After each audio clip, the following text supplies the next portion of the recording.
আশা করি আপনারা সবাই খুব ভালো আছেন। আজকে আমি আমার বাগানের ফুলকপি নিয়ে এসে টাটকা আমি রান্না করে আপনাদের দেখাবো। ফুলকপির ডাঁটা, ফুলকপির পাতা আর ফুলকপি তিনটেই রান্না করব। ফুলকপির ডাঁটা থেকে এইভাবে পাতাগুলো আমি ছাড়িয়ে নেব, নিয়ে আমি এটাকে ভালো করে ধুয়ে নেব।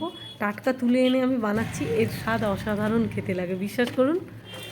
এটাকে আমি সেদ্ধ করে নেব, অল্প জল দিয়ে আমি এটাকে সেদ্ধ করে নিয়েছি। এটা ঠান্ডা হলে আমি তবে বেটে নেব। আর আপনারা বিউলির ডালের বড়ি দিয়ে অনেকেই ফুলকপির তরকারি খেয়েছেন, কিন্তু বিউলির ডালের বড়া দিয়ে আজকে আমি বানাবো।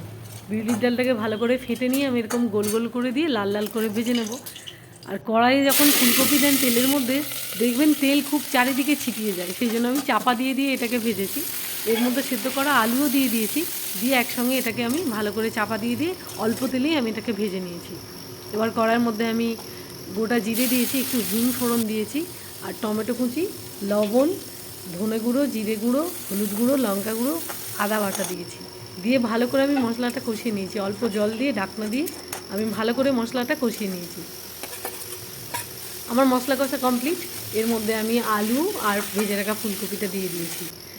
পরিমাণ মতো জল দিয়েছি, আর জলটা একটু বেশি লাগবে, কারণ আমি যেহেতু ডালের বড়াটা দেবো।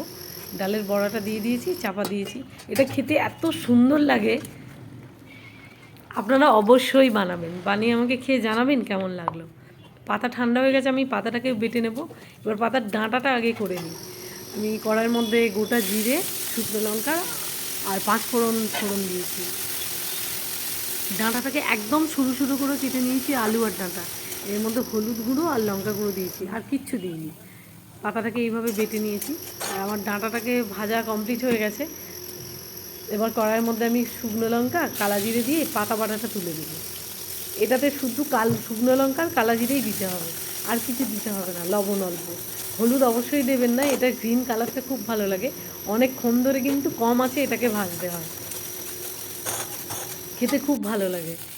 আমার এটাও ভাজা কমপ্লিট হয়ে গেছে। এবার আমি ভগবানের প্লেট রেডি করছি, ভোগ লাগাবো। আপনারা প্লিজ আমার চ্যানেলটা সাবস্ক্রাইব করবেন, আর আমি যেভাবে বলছি এইভাবে যদি রান্নাটা করেন খুব খেতে ভালো লাগবে, বিশ্বাস করুন। আমার চ্যানেলটি সাবস্ক্রাইব করবেন।